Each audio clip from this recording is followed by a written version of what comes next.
الحمد لله. الحمد لله نحمده ونستعينه ونستغفره ونؤمن به ونتوكل عليه، ونعوذ بالله من شرور أنفسنا ومن سيئات أعمالنا. من يهده الله فلا مضل له، ومن يضلله فلا هادي له. ونشهد أن لا إله إلا الله وحده لا شريك له. ونشهد أن سيدنا وسندنا وحبيب ربنا وطبيبنا وطبيب قلوبنا ومولانا محمدا عبده ورسوله،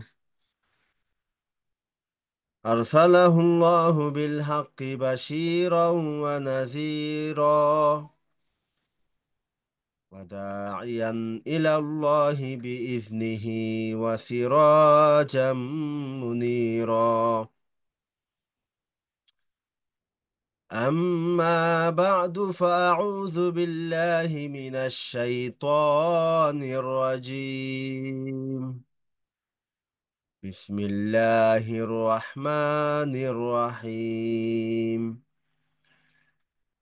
يرفع الله الذين آمنوا منكم والذين أوتوا العلم درجات. قال رسول الله صلى الله عليه وسلم: من يرد الله به خيرا يفقهه في الدين. بارك الله لنا ولكم في القرآن العظيم، ونفعنا وإياكم بالآيات والذكر الحكيم. اللهم صل على محمد وعلى آل محمد، كما صليت على إبراهيم وعلى آل إبراهيم إنك حميد مجيد. اللهم بارك على محمد وعلى آل محمد، كما باركت على إبراهيم وعلى آل إبراهيم إنك حميد مجيد. لا إله إلا الله محمد رسول الله.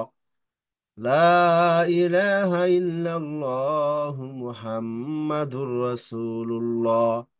لا إله إلا الله محمد رسول الله.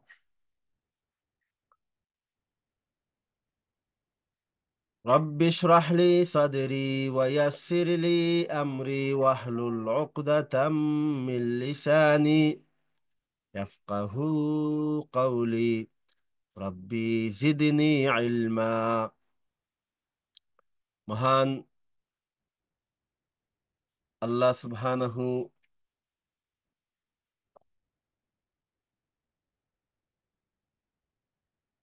তাবারাকা ওয়া তাআলার অসংখ্য অগণিত শুকরিয়া যে আল্লাহ সুবহানাহু তাবারাকা ওয়া তাআলা আমাদেরকে ইসলামিক অনলাইন মাদ্রাসার কল্যাণে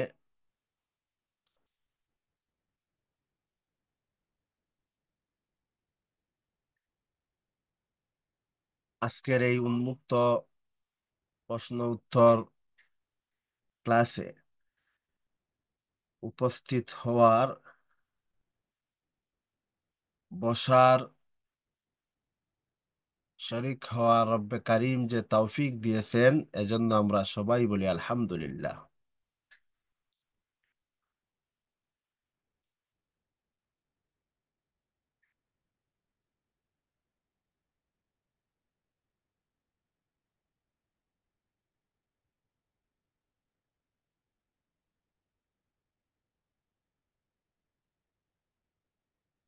আল্লাহ রব্বুল ইজ্জাত ওয়াল জালাল সূরা আল মুজাদালা সূরা আল মুজাদালাতে বলেন, ইয়ারফাইল্লাহুল্লাযীনা আমানু মিনকুম ওয়াল্লাযীনা উতুল ইলমা দারাজাত। আল্লাহ বলতেছেন, তোমাদের মধ্যে যারা ঈমান নিয়ে এসেছে এবং যাদেরকে ইলিম দান করা হয়েছে, আল্লাহ তাবারাকা ওয়া তাআলা তাদেরকে মর্যাদার আসনে আসীন করেছেন এবং করবেন। রাসূল সাল্লাল্লাহু আলাইহি ওয়াসাল্লাম হাদিসে বলেন, হাদিসটি সহিহ বুখারী মুসলিমে রয়েছে, মান ইউরিদিল্লাহু বিহি খায়রা ইউফাক্কিহু ফিদ্দিন। আল্লাহ পাক যার কল্যাণ চান তাকে দ্বীনের সহিহ সমঝ দান করেন।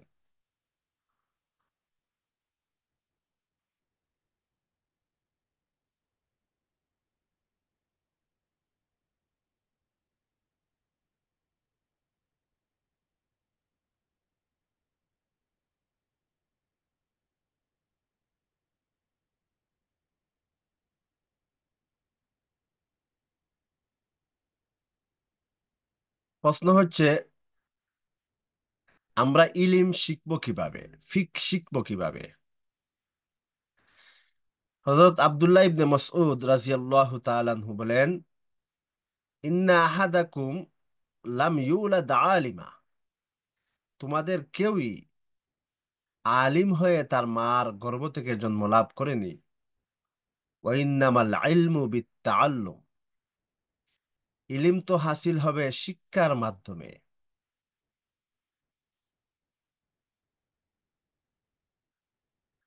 হযরত ইবনে আব্বাস রাদিয়াল্লাহু তাআলা আনহুকে এক ব্যক্তি জিজ্ঞাসা করলো যে, আল্লাহ রসুলের সাহাবী, আপনার এত বিপুল পরিমাণ ইলিম কিভাবে অর্জিত হলো? তো উনি জবাবে বললেন, বিলিসানিন সাউলিন ওয়া কলবিন আকুলিন। অধিক জিজ্ঞাসাকারী জবান ও সজাগ হৃদয়ের মাধ্যমেই আমার এই পরিমাণ ইলিম অর্জিত হয়েছে। এই আসারটি ইমাম আহমদ ইবনে হাম্বাল উনার মুসনাদে আহমদের মধ্যে নিয়ে এসেছেন।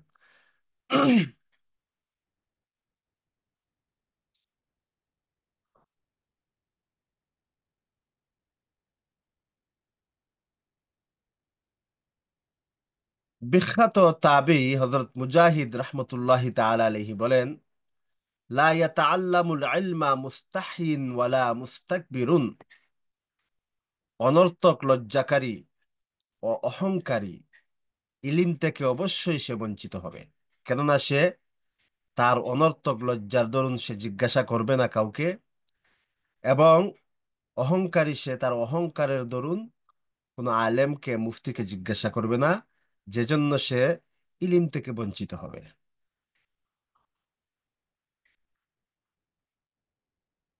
হযরত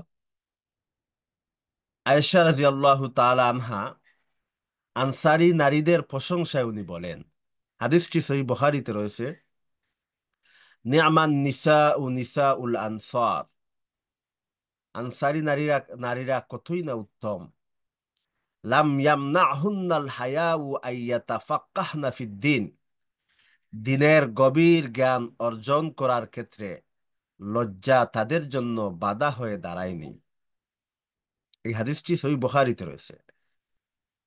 উম্মুল মুমিনিন হযরত আয়েশা রাদিয়াল্লাহু তাআলা আনহা আনসারী ওই সমস্ত নারী, সাহাবী, তাহাবিয়া, যারা আল্লাহ রসুলকে বিভিন্ন বিষয়ে মাসআলা জিজ্ঞাসা করতেন, তাদের সম্পর্কেই আয়েশা রাদিয়াল্লাহু তাআলা আনহা বলেন, নিয়ামান নিসা উ নিসা উল আনসার, আনসারী নারীরা কতই না উত্তম নারী। লাম ইয়ামনাহুন্নাল হায়া আইয়াতাফাক্কাহনা ফিদ্দিন, দিনের গভীর জ্ঞান অর্জনের জন্য লজ্জা তাদের ক্ষেত্রে বাধা হয়ে দাঁড়ায়নি। তো আমাদেরকে এক্ষেত্রে যারা ইলিমের ধারক এবং বাহক তাদেরকে অবশ্যই সম্মান করতে হবে। হযরত আবু দরদা এবং ইবনে মাসউদ রাদিয়াল্লাহু তাআলা আনহুমা উভয় বলেন,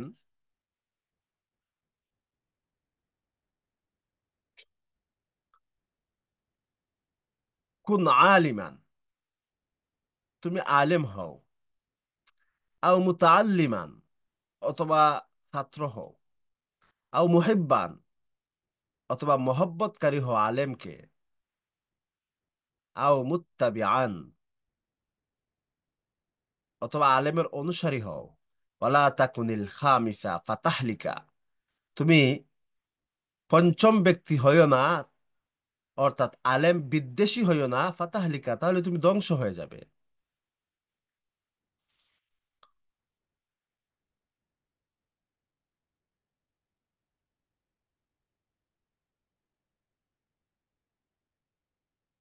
হাদিসে রাসূল সাল্লাল্লাহু আলাইহি ওয়াসাল্লাম ইরশাদ করেন, ইন্নাল্লাহ লা ইয়াকবিজুল ইলমা ইনতিসাআন ইয়ানতাজিউহু মিনাল ইবাদ, আল্লাহ পাক ইলিমকে মানুষদের থেকে ছিনিয়ে নিবেন না, তবে লাকিন ইয়াকবিজুল ইলমা বিকবজিল উলামা, আল্লাহ পাক ইলিমকে উঠিয়ে নেবেন আলেমদের উঠিয়ে নেয়ার মাধ্যমে। হাত্তা ইযা লাম ইয়াবকা আলিমান, এক পর্যায়ে দুনিয়াতে কোনো আলেমই আর বাকি থাকবে না। ইত্তাখাযান নাসু রুউসান জুহালা, তখন মানুষেরা মূর্খদেরকে নেতা হিসাবে গ্রহণ করবে। ফাসুইলু ফাআফতাউ বিগাইরি ইলমিন, অতঃপর এই মূর্খদেরকে লোকজন জাননেওয়ালা মনে করে জিজ্ঞাসা করবে এবং তারা উত্তর দিবে। ফাদাল্লু ওয়া আদাল্লু, তারা নিজেরাও পথভ্রষ্ট এবং তারা অন্যদেরকেও পথভ্রষ্ট করবে। তো আল্লাহ সুবহানাহু তাবারাকা ওয়া তাআলা এই জন্য বলতেছেন যে আলেমদেরকে সম্মান দিতে হবে।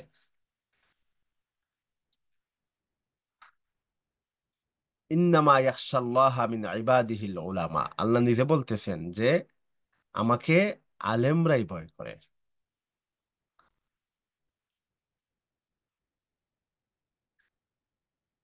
তো আল্লাহ সুবহানাহু তাবারাকা ওয়া তাআলা এই যে হযরত আবু দরদা রাদিয়াল্লাহু তাআলা আনহু এবং হযরত ইবনে মাসউদ রাদিয়াল্লাহু তাআলা আনহু উভয় বলতেছেন যে তোমরা আলেম হও, অথবা ছাত্র হও, অথবা আলেমকে মহব্বতকারী হও, অথবা আলেমের অনুসারী হও, আর ওয়ালা তাকুনিল খামিসা, তুমি পঞ্চম ব্যক্তি হইও না, ফাতাহলিকা, যদি পঞ্চম ব্যক্তি হও তাহলে ধ্বংস হয়ে যাবে।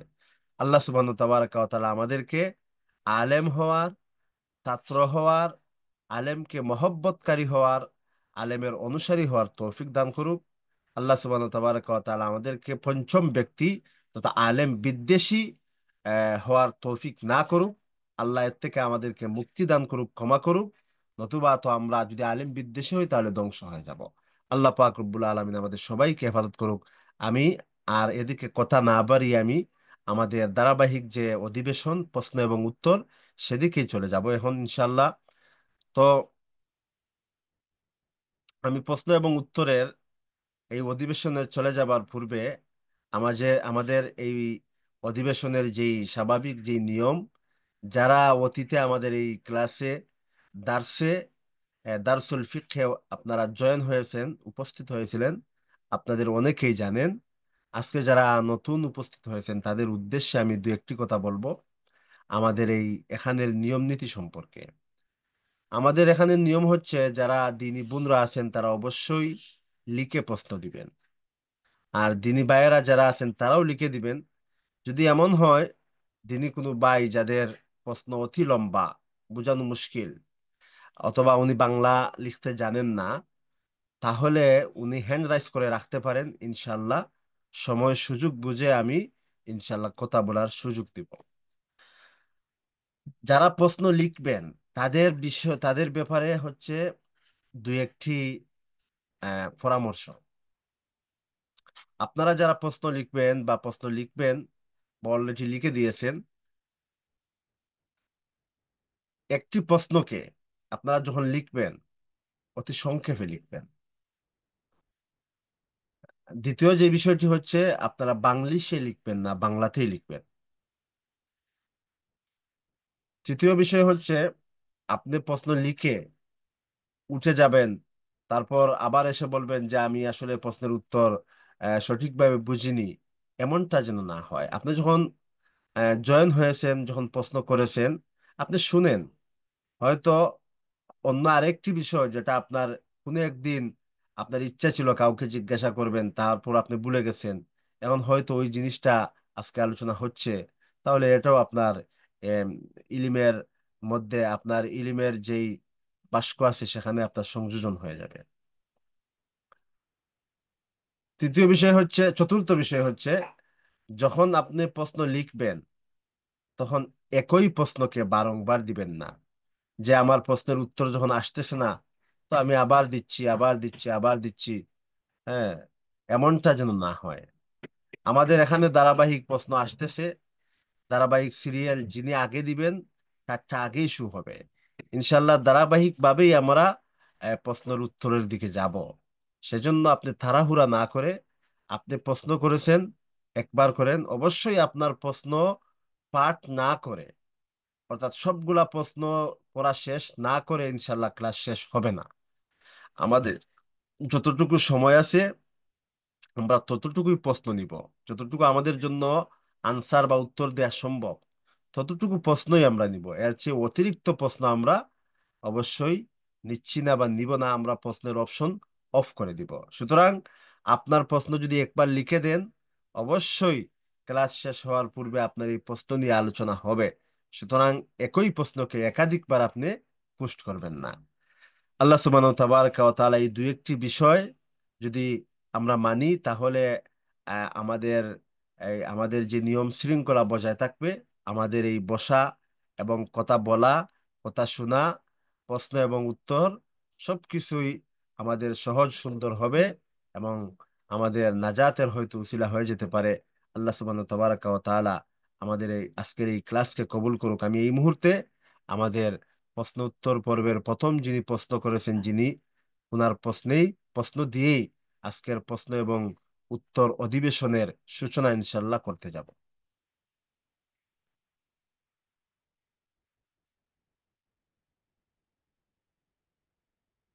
প্রথম প্রশ্ন,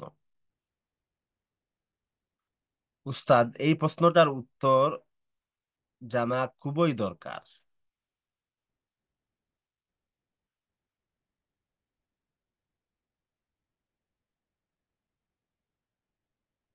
মাসিক অবস্থায় স্বামী স্ত্রী ইন্টার সহবাস ছাড়া নিজেদের বিভিন্ন অঙ্গ দিয়ে কি সহবাসের সুখ নিতে পারবে? জি, অবশ্যই পারবে, এটা জায়েজ হবে। পরবর্তী প্রশ্ন। আসসালামু আলাইকুম। ওয়ালাইকুম আসসালাম ওয়া রাহমাতুল্লাহি ওয়া বারাকাতুহু। আমরা গত ক্লাসে জরিমানার টাকা দিয়ে দুপুরের খাবার খাই। উক্ত টাকায় আমরা যারা জরিমানা দিয়েছিলাম সবাই উপস্থিত ছিলাম, তবে দুইজন বা একজন উপস্থিত ছিল না। আর জরিমানার টাকা হয়েছিল প্রায় 600 টাকা, আর বাকি টাকা আমরা পূরণ করি। এগুলি কি হালাল হবে, যেহেতু দুইজন বা একজন অনুপস্থিত ছিল? যেই দুইজন বা একজন অনুপস্থিত ছিল তাদের অনুমতি নিয়ে নিবেন, অথবা তাদেরকে আহ, উম, তাদের জরিমানা তাদের কাছ থেকে যা আদায় হয়েছিল অবশ্য তাদেরকে জিজ্ঞাসা করবেন, সেই টাকাটা তাদেরকে দিয়ে দিবেন, অথবা তাদের কাছ থেকে অনুমতি নিয়ে নিবেন। বাদ বাকি আপনারা যেহেতু এই দুইজন ব্যতীত, দুই একজন ব্যতীত বাদ বাকি সবাই উপস্থিত ছিলেন এবং সবার সম্মতি ছিল, সুতরাং এক্ষেত্রে আর না জায়েজ হবে না, জায়েজই হবে। শুধুমাত্র ওই দুইজন, তাদের কাছ থেকে অনুমতি নিয়ে নিতে হবে, অথবা তাদের কাছ থেকে যেই জরিমানা আদায় হয়েছিল সেই টাকাটা তাদেরকে ফিরিয়ে দিতে হবে। পরবর্তী প্রশ্ন। আমি ফজরের নামাজের পর তাসবিহ পাঠ শেষ করে কোরআন শরীফ একটু দূর থেকে এনে যে জায়গায় নামাজে ছিলাম সেখানে কোরআন শরীফ পড়ি। এরপরে ইশরাকের নামাজ পড়ি। এই যে একটু সময় জায়গা থেকে সরলাম আর নামাজের জায়গা থেকে, এতে কি সুন্নতের খেলাফ হবে? না, এতে খেলাফ হবে না। হ্যাঁ, মূল হচ্ছে যে আপনি মসজিদ থেকে বের হয়ে অন্য কোথাও যাবেন না, বা অযথা আপনি যেই জায়গায় নামাজ পড়ছেন সেখান থেকে অযথা অনর্থক কোনো কাজের জন্য উঠবেন না। এখানে যেহেতু আপনি সওয়াবের কাজের জন্য, তিলাওয়াতের জন্য উঠতেছেন, সুতরাং এক্ষেত্রে সওয়াবের ক্ষেত্রে কোনো তফাত আসবে না বা সুন্নতের খেলাফ হবে না। চতুর্থ, চাশত এবং আওয়াবিনের নামাজ নিয়ে কি কোনো ইখতিলাফ রয়েছে? হ্যাঁ, ইখতিলাফ তো অবশ্যই আছে। যে হাদিসে যে আউয়াবিন বলা হয়ে থাকে, হাদিসে যে আউয়াবিন, মুসলিম শরীফের হাদিস, হাদিসের মধ্যে আউয়াবিন শব্দ এসেছে। ওই আউয়াবিন নিয়ে উলামায়ে কেরামের মধ্যে ইখতিলাফ রয়েছে। কিছু সংখ্যক উলামায়ে কেরাম বলেন আউয়াবিন দ্বারা হচ্ছে মাগরিবের পরবর্তী যে 6 রাকাত নফল সেটা উদ্দেশ্য। কিন্তু অধিকাংশ মুহাদ্দিসিনে কেরামের আহ তারা বলে থাকেন আওয়াবিন দ্বারা হচ্ছে এই জোহরের পূর্বের 4 রাকাত নামাজ উদ্দেশ্য। আওয়াবিন দ্বারা জোহরের পূর্বের 4 রাকাত নামাজ উদ্দেশ্য।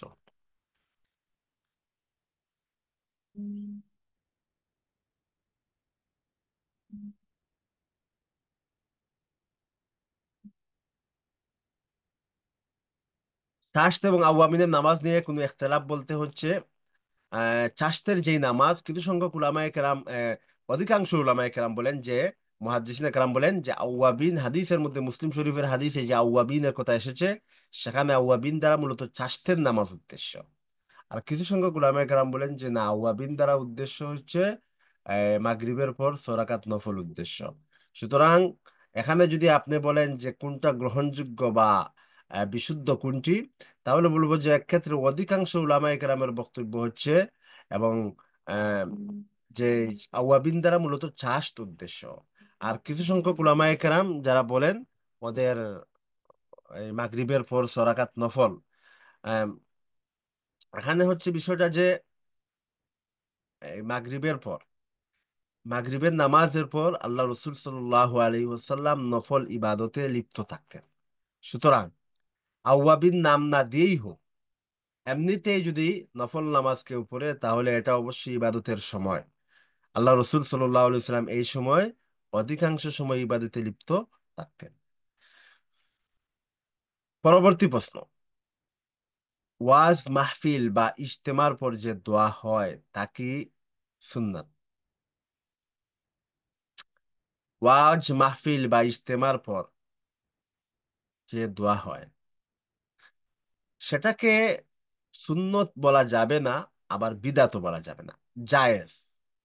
আপনি চাইলে করতেও পারবেন, আবার চাইলে পরিত্যাগ করতে পারবেন। কিন্তু কেউ যদি সুন্নত বলে অথবা কেউ যদি জরুরি মনে করে, তাহলে অবশ্যই সেটা বিদাত হয়ে যাবে। কিন্তু জরুরি যদি কেউ মনে না করে, তাহলে অবশ্যই সেটা জায়েজ একটি বিষয়, মুবাহ একটি বিষয়। সুতরাং কেউ ইচ্ছা করলে করতেও পারবে, আবার যাদের ইচ্ছা নেই তারা পরিত্যাগ করতে পারবে, তাতে কোনো সমস্যা।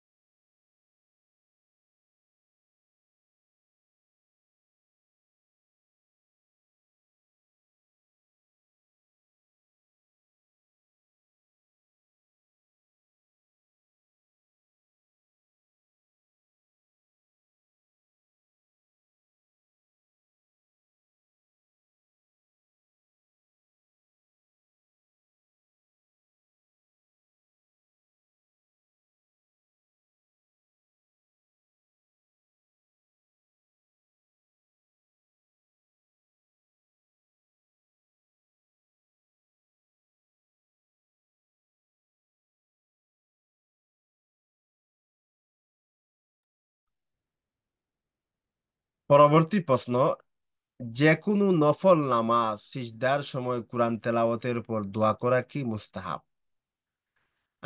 আসলে হচ্ছে নামাজের পরবর্তীতে আল্লাহ রসুল সাল্লাহ সাল্লামকে জিজ্ঞাসা করা হয়েছিল আইয়ু দোয়ায়ে আসমা, ইয়া রাসূলুল্লাহ, সবচেয়ে আল্লাহ আল্লাহ সুবহানাহু ওয়া তাআলা কোন দোয়াটিকে বেশি কবুল করেন? তো রসুল সাল্লাল্লাহু আলাইহি সাল্লাম জবাবে বলছিলেন ফি দুবুরে কুল্লি সালাতিন মাকতুবা, প্রত্যেক ফরজ নামাজের শেষে যে দোয়া হয়ে থাকে সেইটা আল্লাহ আল্লাহ পাক রব্বুল আলামিন কবুল করে থাকেন। তো যে কোনো নফল নামাজ সিজদার সময় কোরআন তেলাওয়াতের পর দোয়া করা, এটা আহ, এটা করা যেতে পারে। মুস্তাহাব আমল হিসেবে করা যেতে পারে, মানে ভালো ভালো এবং উত্তম কাজ হিসেবে করা যেতে পারে, কিন্তু ওটাকে জরুরি বলা যাবে না। পরবর্তী প্রশ্ন। আসসালামু আলাইকুম। ওয়ালাইকুম আসসালাম। সুদের ঋণগ্রস্ত কেউ কি টাকা জমিয়ে উমরা করতে পারবে?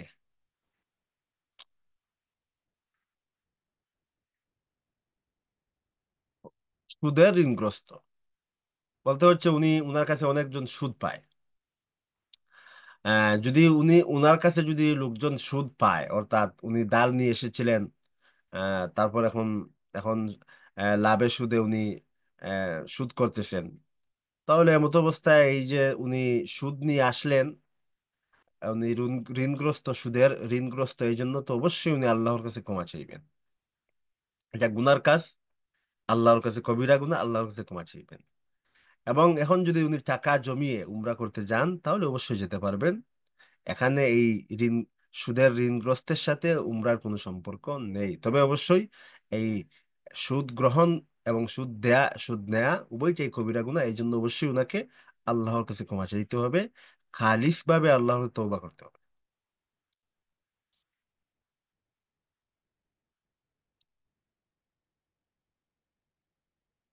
পরবর্তী প্রশ্ন।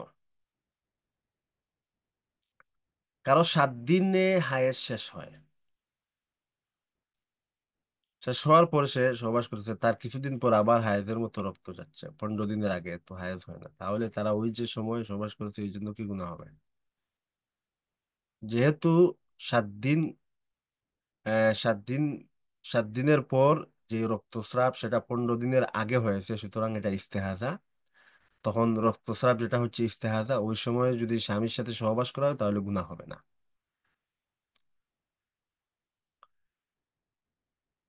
পরবর্তী প্রশ্ন। আসসালামু আলাইকুম। ওয়ালাইকুম আসসালাম। আগুন সেক দিয়ে খাবার ঘরে আনা, এটা কি জায়েজ? আগুন সেক দিয়ে খাবার ঘরে আনা, প্রশ্নটি অতি সংক্ষিপ্ত। আপনি সামান্য একটু ব্যাখ্যা করে আমাদেরকে দিবেন, তাহলে আমাদের জন্য এ বিষয়ে আলোচনা আমাদের জন্য সহজ হবে। উস্তাদ, ছোট ছোট বিষয়ে অনেক কষ্ট পায়, এর থেকে মুক্তির উপায় কি? ছোট ছোট বিষয়ে কষ্ট পান, আপনি কষ্ট পাবেন না, আপনি ধৈর্য ধরবেন, আল্লাহর জন্যই ধৈর্য ধরবেন। আল্লাহর জন্যই আপনি এই সমস্ত বিষয় থেকে নিজেকে, আপনি বলবেন যে, আল্লাহকে বলবেন যে আল্লাহ, এই সমস্ত বিষয়ে আমি কষ্ট পাচ্ছি, এই কষ্ট থেকে আমাকে মুক্তি দিন। আল্লাহ অবশ্যই আপনাকে মুক্তি দিবেন। পরবর্তী প্রশ্ন। আসসালামু আলাইকুম। ওয়ালাইকুম আসসালাম। উস্তাদ, স্ত্রী যদি স্বামীর সাথে রেগে কথা বলে, তর্ক করে, অবাধ্যতা করে, স্বামীর করণীয় কি? স্ত্রী যদি রেগে গিয়ে তার স্বামীর সাথে অবাধ্যতা করে অথবা তর্ক করে, তাহলে স্বামীর উচিত হচ্ছে সে প্রাথমিকভাবে কথা বলা বন্ধ করে দিবে।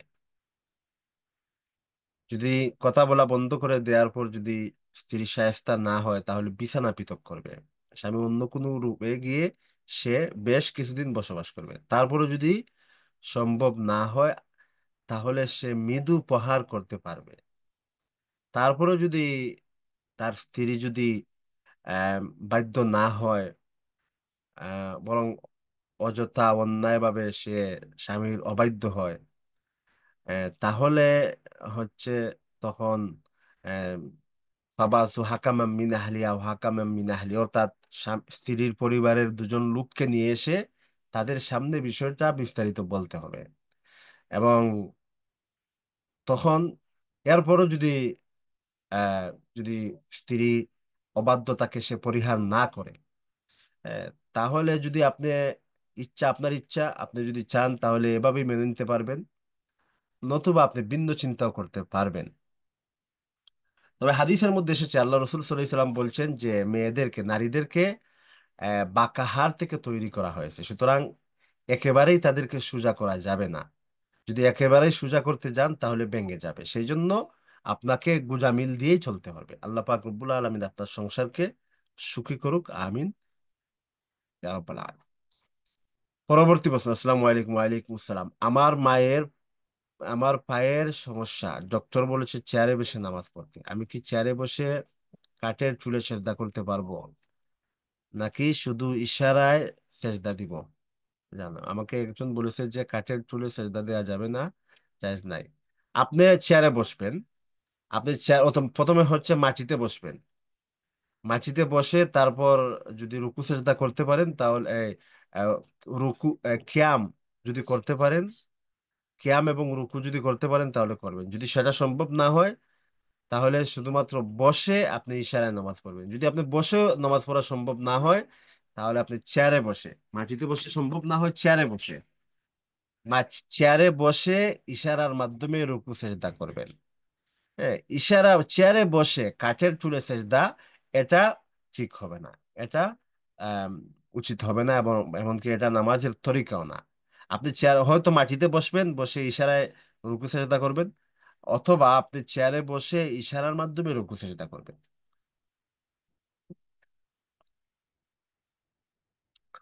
আসসালামু আলাইকুম। ওয়ালাইকুম আসসালাম। ফজরের ওয়াক্ত শেষ হওয়ার পর কি সকাল সন্ধ্যার আমল করা যাবে? ফজরের ওয়াক্ত শেষ হওয়ার পর কি জি, অবশ্যই করতে পারবেন। দুপুর পর্যন্ত আপনি সকালের আমল করতে পারবেন, আর রাত ঘুমানোর পূর্ব পর্যন্ত আপনি সন্ধ্যার আমল করতে পারবেন।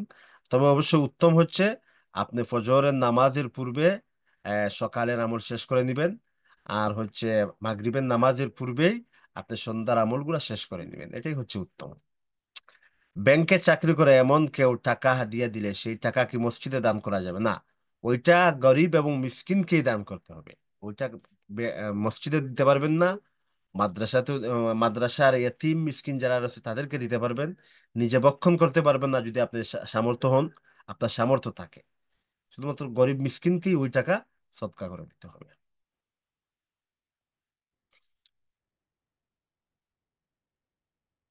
পরবর্তী প্রশ্ন। আসসালামু আলাইকুম। ওয়ালাইকুম আসসালাম। কাজা নামাজ কি যে কোনো সময় আদায় করা যাবে, তিনটি হারাম সময় ব্যতীত? লাইসা লিল লিল ফতোয়া আল হিন্দিয়া, সেখানে বলা হয় লাইসা লিল কজায়ে ওয়াক্ত, কজার নির্দিষ্ট কোনো ওয়াক্ত নেই, শুধুমাত্র তিনটি হারাম সময়: সূর্য উদয়, সূর্য অস্ত, এবং সূর্য যখন মধ্যবর্তী স্থানে থাকে সেই তিনটি মুহূর্ত ব্যতীত বাদবাকি যে কোনো সময় যে কোনো মুহূর্তে আপনি কাজা নামাজ আদায় করতে পারবেন। কোনো সমস্যা নেই, কাজা আদায় হবে।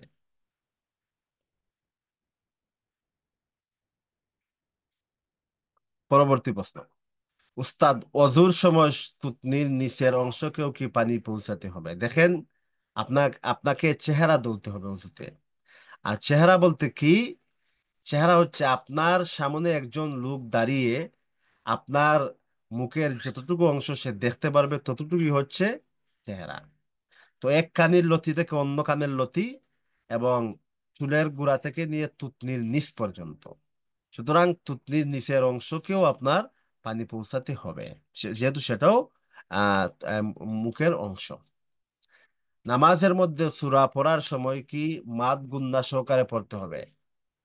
জি, মাদ গুন্না হচ্ছে তাজভিদ, এবং তাজভিদ সহকারে কোরআন পড়া হচ্ছে মুস্তাহাব। সুতরাং নামাজের মধ্যেও আপনি নামাজের মধ্যে আরো বেশি গুরুত্ব সহকারে তাজবিদকে ফলো করবেন, তাহলে আরো বেশি সওয়াব হবে। আসসালামু আলাইকুম। ওয়ালাইকুম আসসালাম। উস্তাদ, একজন স্ত্রী তার স্বামীকে তালাক দেওয়ার বিধান কি শরীয়ত মতে?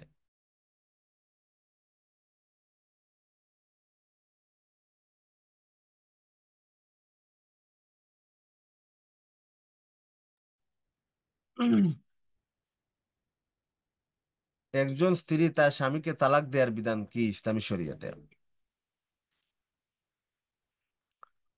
স্ত্রী কখনো তার স্বামীকে তালাক দিতে পারবে না।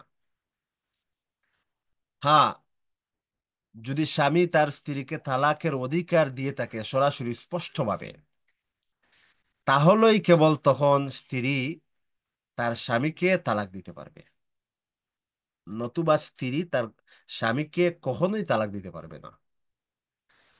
এখন যদি এমন হয় যে একজন স্ত্রী, তার স্বামী তাকে তালাকের অধিকার দেয়নি, এমত অবস্থায় স্বামী হারিয়ে গিয়েছে, অথবা স্বামী তার স্ত্রীর কোনো খোঁজ খবর নিচ্ছে না, অথবা স্বামী নেশা করতেছে, ভরণ পোষণ দিচ্ছে না, জুলুম নির্যাতন করতেছে, এমতো অবস্থায় শরীয়ত স্ত্রীকে 4 বৎসর অপেক্ষার পর স্ত্রীকে বলবে, অথবা স্বামীর ধ্বজভঙ্গ এমতো অবস্থায় 1 বৎসর পর স্ত্রী সে কোর্টে, ইসলামিক কোর্টে সে তালাকের আবেদন করতে পারবে। যদি স্বামী পলাতক হয় বা লাপাত্তা হয়, তখন আদালত স্বামীর পক্ষ থেকে তালাক দিয়ে দিবে।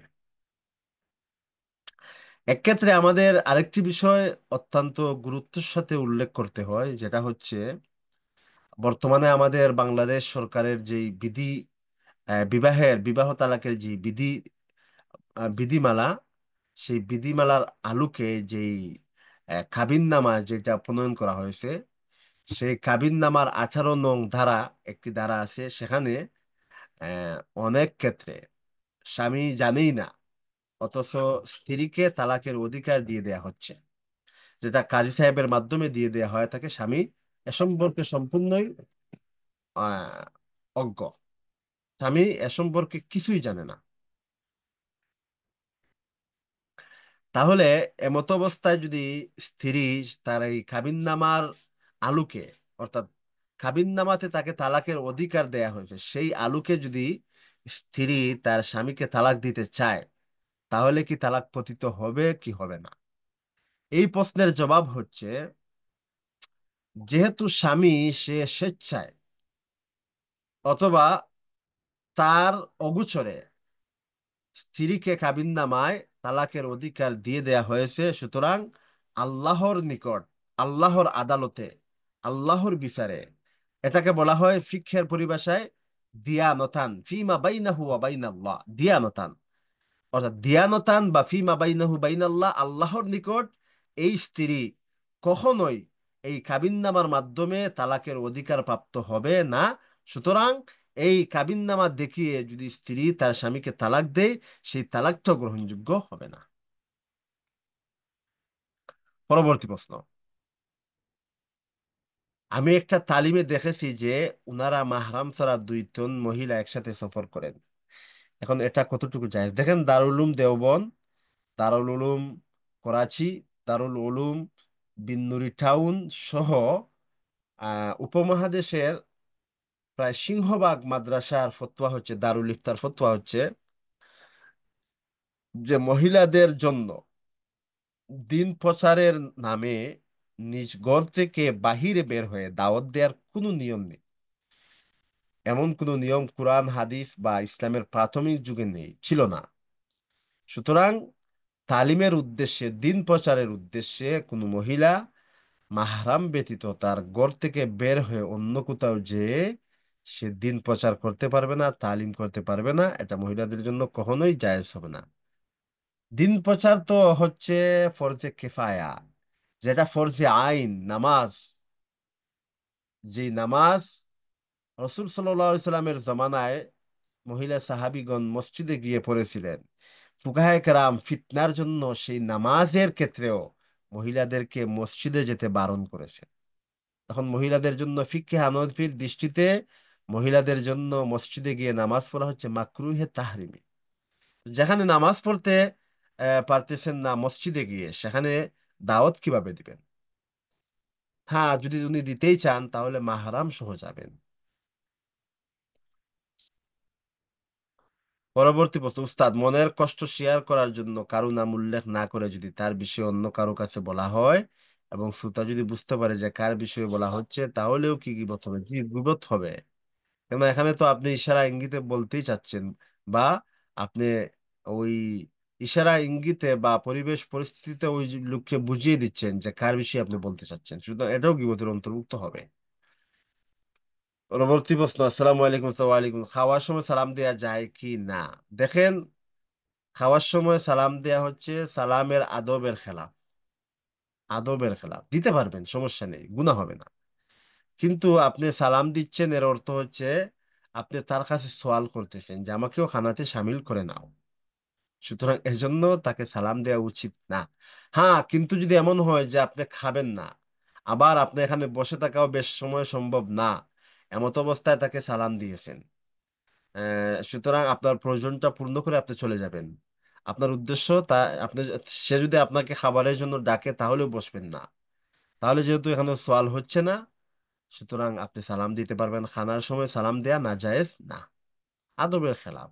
আদবের খেলাফ এই জন্য যে এখানে যেমন বোঝা যাচ্ছে একজন লোক খাচ্ছে, আপনি খাওয়ার মধ্যে সালাম করতেছেন, এর অর্থ হচ্ছে আপনি তার নিকট খাবারের জন্য প্রার্থনা করতেছেন। এই দৃষ্টিভঙ্গিতে মূলত হচ্ছে অনুচিত বলা হয়, তাকে আদবের খেলাফ বলা হয় থাকে। পরবর্তী প্রশ্ন। উস্তাদ, মেয়েদের জন্য পার্লারে গিয়ে ফুল বডি স্পা বা মেসেজ করানো কি জায়েজ হবে শুধুমাত্র স্বামীকে দেখানোর জন্য? শুধুমাত্র স্বামীকে দেখানোর জন্য মহিলা সে পার্লারে গিয়ে স্পা বা মেসেজ করাতে, মেসেজ, আচ্ছা, পার্লারে গিয়ে ফুল বডি স্পা বা মেসেজ করানো, ওখানে আসলে কে দিবে মেসেজ করে? মেসেজ করে দিবে কে? যদি কোনো মহিলা দিয়ে থাকে, তাহলে হচ্ছে এমন মহিলা দিচ্ছে যে মহিলা হচ্ছে সে বেপরদা ভাবে চলাফেরা করে। তাহলে এটা সম্ভাবনা রয়েছে যে ওই মহিলা আরো 10 জনের নিকট অথবা ওই মহিলা তার স্বামীর নিকট আপনার শারীরিক গঠন নিয়ে সে আলোচনা করবে। এজন্যই বলা হয়ে থাকে, ফিকহের কিতাবের মধ্যে আছে, কোনো অমুসলিম মহিলা অথবা এমন মুসলিম মহিলা যে মুসলিম মহিলা আহ স্পষ্টভাবে পাপাচারে লিপ্ত, অথবা সে গায়রে মাহরাম মাহরাম মেনটেন করে না, অর্থাৎ ফাসিকা মহিলা, এমন মহিলার সামনে কোনো মহিলা তার কাপড় আহ খুলতে পারবে না, অথবা ওই মহিলার সামনে একজন পুরুষের মতোই তাকে পর্দা করতে হবে। সুতরাং কোনো মহিলার জন্য পার্লারে গিয়ে ফুল বডি স্পা বা মেসেজ করানো এটা কখনোই জায়েজ হবে না। আসসালামু আলাইকুম। ওয়ালাইকুম আসসালাম। হুজুরকে দেখে কি ওয়াজ শোনা যাবে? আমরা যে মোবাইলে লেকচার শুনি, মোবাইল না, আমাদের আমাদের হচ্ছে আমাদের ওখানের, আমাদের আইএমএ তো প্রথমে ছিল যে আপনারা ভিডিও দেখতে পারতেন, কিন্তু আমাদের অফিস থেকে অর্থাৎ মাশওয়ারা হয়েছে, আমাদের যে কর্তৃপক্ষ তাদের পক্ষ থেকে মাশওয়ারা হয়েছে যে সম্ভবত 2-3 বছর পূর্বে মাশওয়ারা হয়েছে, প্রথম 1-2 বছর সম্ভবত ভিডিওর ছিল, চালু ছিল। পরবর্তীতে মাশওয়ারা হয়েছে যে ভিডিও অফ থাকবে, সেই জন্যই আমরা মূলত অফ রাখি। পরবর্তী প্রশ্ন। মেয়েদের নামাজের সময় পায়ের পাতার উপরের অংশ ডাকতে হবে কি না? ওটা ডাকতে হবে না। তবে যদি এখানে দেখেন, পায়ের পাতা হচ্ছে এবং হাতের কবজা আর মুখ নামাজে খোলা রাখতে হবে, মেয়েরা খোলা রাখবে। তবে যদি গায়ের মাহরাম সেখানে উপস্থিত হওয়ার আশঙ্কা থাকে তাহলে অবশ্যই মেয়েদের জন্য ডাকতে হবে, তখন খোলা রাখা জায়েজ হবে না। নতুবা খোলা রাখতে হবে, দেখে রাখা পড়া হচ্ছে মাকরুহ। পরবর্তী প্রশ্ন। আসসালামু আলাইকুম। ওয়ালাইকুম আসসালাম। আগুন সেক দিয়ে খাবার করে আনা এটা কি জায়েজ? বাজার থেকে রাতে যে কোনো খাবার এনে গ্যাস লাইট দিয়ে সেক দিয়ে আনলে, না সেটা সমস্যা কি? আপনি নিতে পারেন, সমস্যা কি? এটা তো একটা মুবাহ বিষয়, এখানে জায়েজ না জায়েজ কিছু না। নন মাহরাম ব্যক্তির সামনে থ্রি পিস পরে হিজাব পরে মুখ হাত ডেকে গেলে কি পর্দা হবে? জরুরি প্রয়োজন থাকলে নন মাহরামকে কেমন আছেন ভালো মন্দ জিজ্ঞাসা করা যাবে না রিলেটিভদের মধ্যে? দেখেন, যদি বিশেষ প্রয়োজন হয়, জরুরি প্রয়োজন হয়, তাহলে অবশ্যই গায়ের মাহরাম বা নন মাহরামের সামনে থ্রি পিস পরা অবস্থায় মুখ হাত ডেকে এবং পর্দা করে আপনি যেতে পারবেন। তবে যদি কোনো প্রয়োজন না থাকে তাহলে তখন তার সাথে কথা বলো আপনার জন্য জায়েজ হবে না।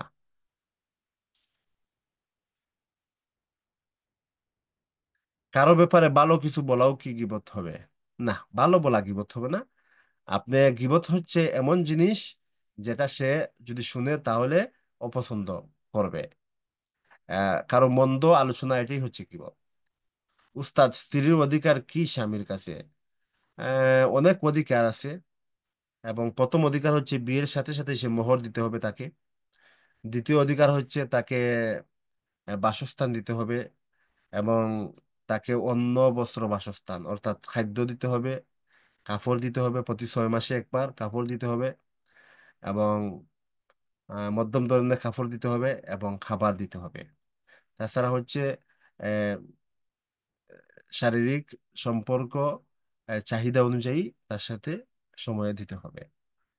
এবং এভাবেই হচ্ছে স্বামীর উপর স্ত্রীর হক এবং স্ত্রীর উপর ও স্বামীর হক এভাবেই আছে। অর্থাৎ আম, এগুলা হচ্ছে স্ত্রীর অধিকার। স্বামীর অধিকার হচ্ছে যে স্ত্রী পর্দার মধ্যে থাকবে, স্বামীর বাধ্য হবে, এবং স্বামীর সন্তানকে সে গর্ভে ধারণ করবে, এবং স্বামীর সন্তানকে সে লালন পালন করবে। এগুলা হচ্ছে একজন স্বামীর অধিকার তার স্ত্রীর উপর। পরবর্তী প্রশ্ন। আসসালামু আলাইকুম। ওয়ালাইকুম আসসালাম উস্তাদ। আমার স্ত্রী তার বাবার বাড়িতে থাকা অবস্থায় একবার তালাকের নোটিশ পাঠানোর পর সে আমার বাড়িতে চলে আসে।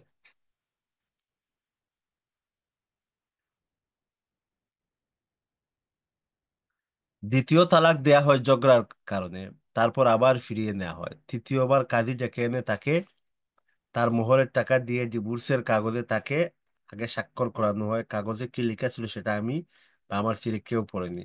সে এমনটা ভাবছে যে এখন চলে গেলেও তার যখন ইচ্ছা তখন চলে আসবে।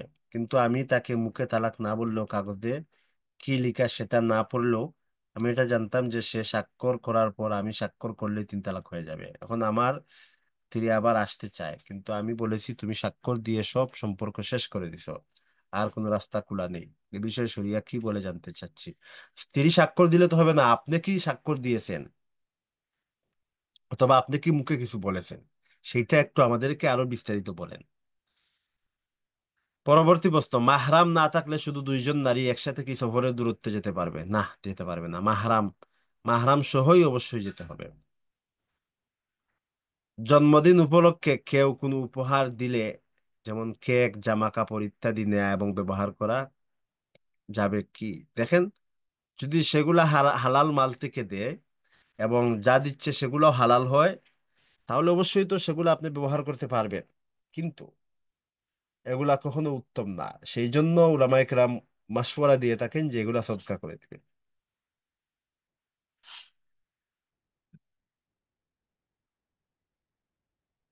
আসসালামু আলাইকুম উস্তাদ। ওয়ালাইকুম আসসালাম। আমার একজন পরিচিত বন্ধু, উনি পরিবারকে না জানিয়ে বিয়ে করে ফেলতে চাচ্ছেন এবং এটা গোপন রাখতে চাচ্ছেন। এরপর উনার চাকরি হলে ইনশাল্লাহ পারিবারিকভাবে প্রস্তাব পাঠিয়ে বিয়ে করার ইচ্ছা করছেন।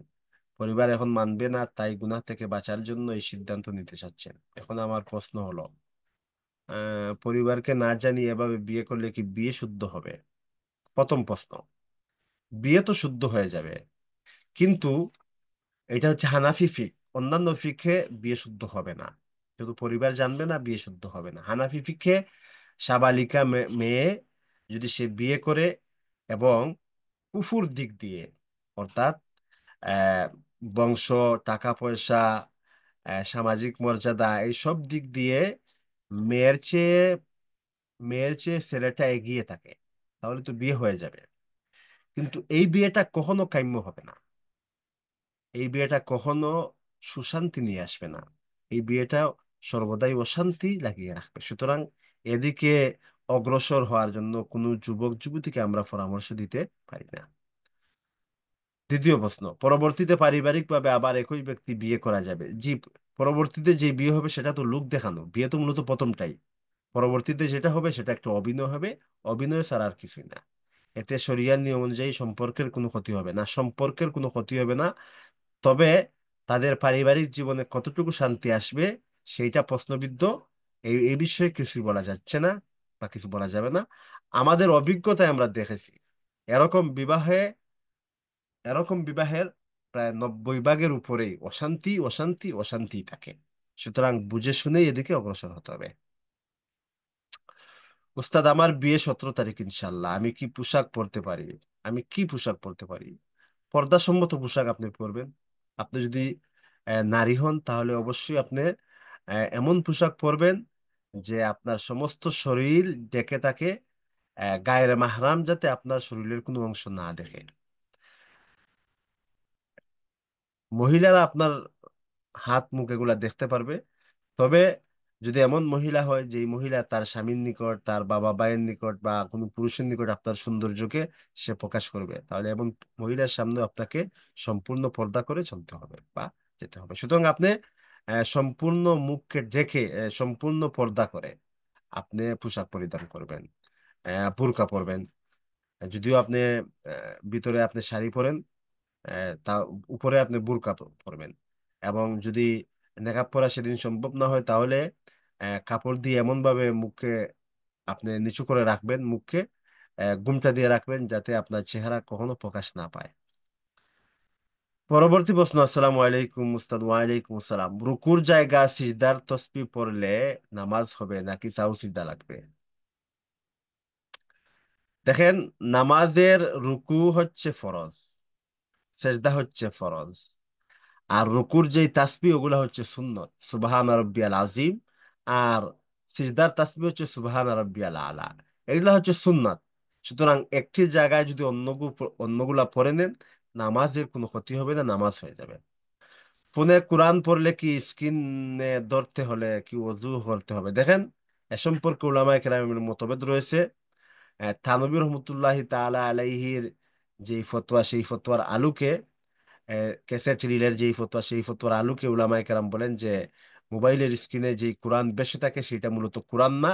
এই জন্য উলামায়ে কেরাম বিনা ওযুতে স্পর্শ করার অনুমোদন দিয়ে থাকেন। কিন্তু আমি বলবো, আমার দৃষ্টিতে যেহেতু কোরআনের সম্মান আমাদের কাছে সবচেয়ে বেশি, এবং একজন মুমিন হিসাবে অবশ্যই সবচেয়ে বেশি কোরআনের সম্মান থাকাটাই আমাদের উচিত। সুতরাং যদিও এ বিষয়ে উলামায়ে কেরামের ইখতিলাফ রয়েছে, কিন্তু আমরা কখনোই অজু ব্যতীত মোবাইলের স্ক্রিনে কোরআন পড়বো না, এটাই হচ্ছে কোরআনের সম্মান। পরবর্তী প্রশ্ন। মাগরিবের সাথে দুরাকাত নফল পড়লে কি তা আউয়াবিন বলে গণ্য হবে? মাগরিবের সাথে দুরাকাত নফল, জি, মাগরিবের যে 6 রাকাত, প্রথম মাগরিবের হচ্ছে 7 রাকাত। প্রথমে হচ্ছে 3 রাকাত ফরজ, তারপর 2 রাকাত সুন্নত, তারপর আরো 2 রাকাত নফল। এরপরে এই আরো যদি 2 রাকাত কেউ পড়ে নেয়, তাহলে সেটাও আউয়াবিন হিসাবে গণ্য হবে। আর হচ্ছে মাগরিবের পর আউয়াবিন নামে যে নামাজ, সেই আউয়াবিন নামে কোনো নামাজ হাদিসে মূলত যদিও নেই, তবে মাগরিব পর আল্লাহ রসুল সাল্লাল্লাহু আলাইহি সাল্লাম অধিকাংশ দিন মাগরিবের পর, মাগরিব থেকে এশা পর্যন্ত রসুল সাল্লাল্লাহু আলাইহি সাল্লাম মসজিদের মধ্যে বসে অথবা নিজ ঘরের মধ্যে বসে নফল এবাদত, নামাজ, কোরআন তেলাওয়াত, তাসবিহাত, জিকির, এই সমস্ত জিনিসে লিপ্ত থাকতেন।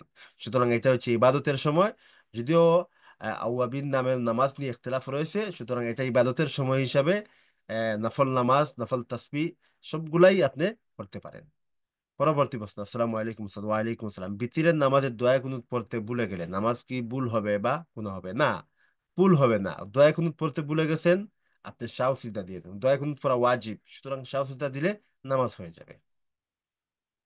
জি, আরেক ভাই জবাব দিয়েই ফেলছেন, সাও সিজদা দিতে হবে। জি, ধন্যবাদ আপনাকে। আসসালামু আলাইকুম উস্তাদ। ওয়ালাইকুম আসসালাম।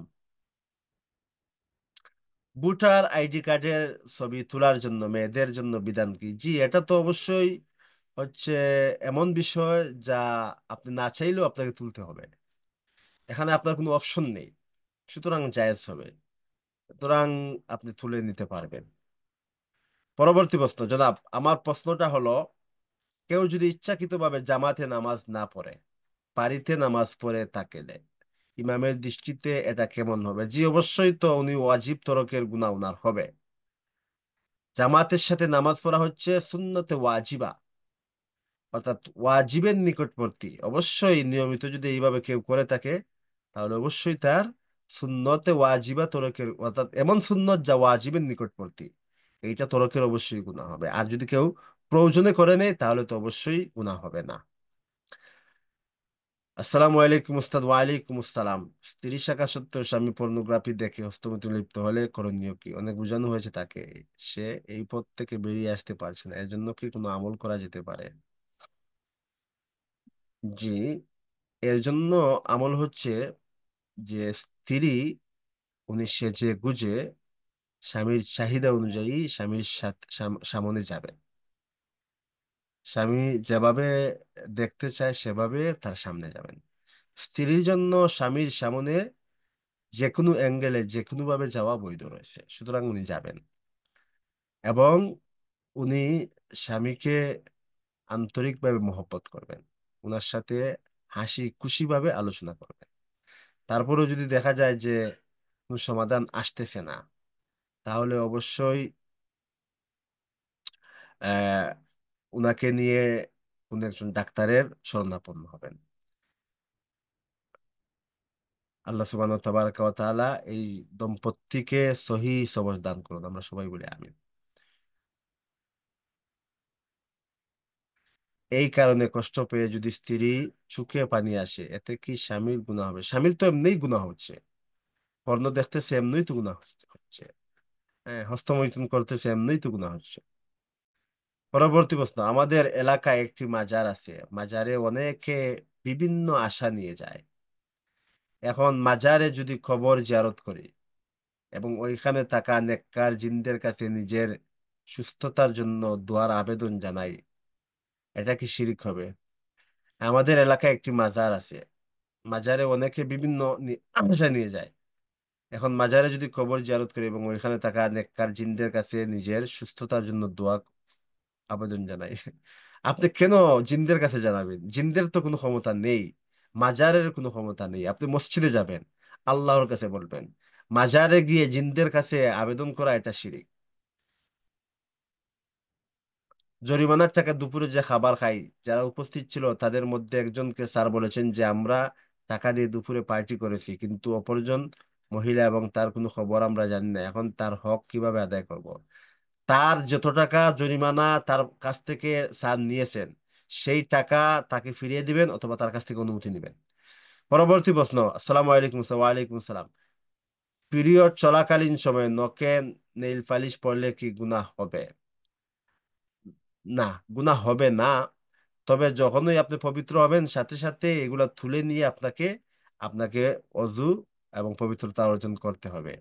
এখন পরবর্তীতে আহ, সম্পূর্ণ উঠবে কি উঠবে না সেটা তো নিশ্চিত না, এই জন্য প্রথম থেকেই আপনি পিরিয়ড হোক বা না হোক, আপনি নেইল পালিশ কখনো ব্যবহার করবেন না। সর্বদাই আপনি পবিত্রতার দিকে অগ্রসর হয়ে থাকবেন।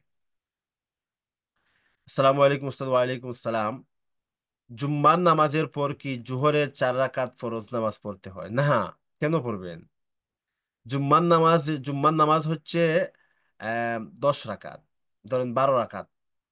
প্রথম হচ্ছে 4 রাকাত আহ সুন্নত, যেটা হচ্ছে খুতবার পূর্বে পড়া হয়। তারপর হয় খুতবা, তারপর হচ্ছে 2 রাকাত ফরজ, ইমাম সাহেবের সাথে পড়া হয়। তারপর আবার 4 রাকাত সুন্নত। তো হচ্ছে প্রথমে 4, মধ্যখানে 2, তারপর আবার 4, হচ্ছে 10। তারপর আরো 2 রাকাত হচ্ছে নফল, যেগুলা মসজিদেও পড়তে পারেন এবং ঘরে এসেও পড়তে পারেন। এ হচ্ছে সর্বমোট 12 রাকাত জুম্মার নামাজ। জুম্মার নামাজের পর জোহরের নামাজকে আবার পড়তে হবে। জোহরের এই জুম্মার 2 রাকাত নামাজই, ধরেন আপনি জোহরের যে 4 রাকাত নামাজ, ওই 4 রাকাত নামাজের মধ্যে 2 রাকাত নামাজ হচ্ছে এই খুতবা, অর্থাৎ খুতবা হচ্ছে 2 রাকাতের স্থলাভিষিক্ত। আর 2 রাকাত যেই আমরা ইমাম সাহেবের সাথে পড়ি, ওই 2 রাকাত হচ্ছে বাদবাকি 2 রাকাতের স্থলাভিষিক্ত। সুতরাং আপনি জুম্মার পর আবার জোহরকে পড়তে হবে না। আসসালামু আলাইকুম। ওয়ালাইকুম আসসালাম। উস্তাদ, আমি নামাজের সিজদা ভুলে যাই। আমি পুরো নামাজ ঠিক করে পড়ি, কিন্তু যে কোনো একবার ভুলে যাই, তারপর সাহু সিজদা করা লাগে। আমি অনেক চেষ্টা করেছি এই ভুলে যাওয়া থেকে বাঁচার, কিন্তু পারি না। সাহু সিজদা দেওয়াই লাগে, এতে কি আমার গুনাহ হবে? আগে এমন হতো না, 2-3 মাস হবে আমার এই সমস্যা। দেখেন, সন্দেহের দরুন আপনি আপনি দিতে আপনার যদি আহ নামাজে প্রায় এমনটা হয়ে থাকে, যদি 2-1 বার হয়ে থাকে, তাহলে ওই নামাজকে পরিত্যাগ করে নতুন ভাবে পড়ে নেবেন। আর যদি না দেখেন প্রায় এমনটা হচ্ছে, আপনি সেজদার সংখ্যা ভুলে যাচ্ছেন, রাকাত ভুলে যাচ্ছেন, তাহলে আপনি গভীর মনোযোগ সহকারে চিন্তা ভাবনা করবেন। তারপর যেই দিকে আপনার মন সায় দিবে, সেইটাকে গ্রহণ করে আপনি নিবেন। আর সেটা দিতে হবে না। কিন্তু যদি আপনার এই চিন্তা ভাবনা করতে গিয়ে 3 তাসবিহ পরিমাণ সময় ব্যয় হয়, তাহলে আপনাকে শেষে সাহু সিজদা দিতে হবে। এখন আপনি কোনো দিকে নিশ্চিত হচ্ছেন না, তাহলে আবার নামাজটা ভেঙ্গে আবার নতুন ভাবে পড়ে নেবেন। আর যদি কোনো একদিকে আপনার 60% সম্ভাবনা হয় আর একদিকে 40%, তাহলে আপনি 60কে ধরে নিয়ে নামাজ পড়বেন। যদি 3 তাসবিহ পরিমাণ সময় ব্যয় না হয় তাহলে সাহু সিজদা আসবে না। আর যদি 3 তাসবিহ পরিমাণ সময় ব্যয় হয় তাহলে সাহু সিজদা আসবে। আপনি সন্দেহের দরুন যদি সাহু সিজদা দেন এবং সেই সাহু সিজদাটা আপনি আহ, আহ, একদিকে সালাম ফিরিয়ে দেন, তাহলে ওই নামাজ আপনার হবে না, ওই নামাজকে আবার দুহরিয়ে পড়তে হবে। আর সন্দেহের দরুন যে সাহু সিজদা দিচ্ছেন সেটা যদি দুই দিকে সালামের পর দিয়ে থাকেন তাহলে আপনার নামাজ হয়ে যাবে। উস্তাদ, আমার ভাই অনেক ঋণগ্রস্ত, আমি আমার ভাইকে জাকাতের টাকা দিয়ে তার ঋণ পরিশোধ করতে পারি? জি, অবশ্যই দিতে পারবেন। এখানে আপনি দুই সওয়াব পাবেন। একটি হচ্ছে জাকাত আদায়ের সওয়াব, আর একটি হচ্ছে আত্মীয়তার সম্পর্ককে রক্ষার সওয়াব। পরবর্তী প্রশ্ন উস্তাদ, সূরা ওয়াকিয়া পড়লে কি সংসারে বরকত আসে? এটা কতটুকু সত্যি? জি, অবশ্যই। হাদিসে তো এইভাবে, হাদিসে অবশ্য সনদ দুর্বল, তবে অভিজ্ঞতায় উলামায়ে কেরাম বলেন যে সূরা ওয়াকিয়ার অনেক বারাকা রয়েছে। ফাজাইলের ক্ষেত্রে হচ্ছে দুর্বল হাদিসকে উলামায়ে কেরাম গ্রহণ করে থাকেন। তো অভাব মূলত হচ্ছে, কোরআন তো মূলত হচ্ছে আল্লাহ সুবহানাহু তাবারাকা ওয়া তাআলা দিবেন মানুষের হেদায়েতের জন্য, এটা খাবারের জন্য না।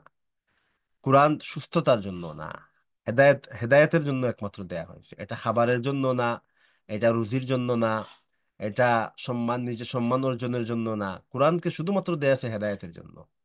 হ্যাঁ, এই কোরআন দ্বারা রহমত বরকত আসতে পারে, কোরআন দ্বারা সম্মান অর্জন হতে হতে পারে, কোরআন দ্বারা সময় ব্যয় যদি কেউ করে তাহলে তার বিনিময়ে তাকে যদি কেউ টাকা দিয়ে দেয় তাহলে সেটাও তার জন্য জায়েজ হবে।